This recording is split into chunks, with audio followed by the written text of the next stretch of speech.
نوشہرہ میں ننھی پری نور کو جنسی زیادتی کا نشانہ بنا کر قتل کرنے والے ملزم نے اعتراف کیا ہے کہ بچی کے ماموں نے 2 بار بدفعلی کا نشانہ بنایا، انتقاماً بچی کے ساتھ زیادتی کی۔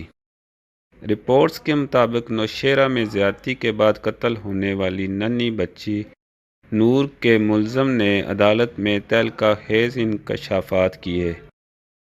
عدالت کے روبرو اعتراف جرم کرتے ہوئے ملزم نے کہا کہ بچی کے ماموں نے اسے 2 بار زیادتی کا نشانہ بنایا تھا۔ اس نے کہا اس نے انتقام لینے کی خاطر بچی کو چیز دلانے کے بہانے کھیتوں میں لے جا کر زیادتی کرنے کی کوشش کی۔ اس دوران بچی نے شور مچانا شروع کر دیا۔ شور سے ڈرتے ہوئے اس نے گلا دبا کر بچی کو قتل کر دیا۔ مقدمے میں نامزد دوسرے ملزم نے اس جرم سے انکار کیا ہے۔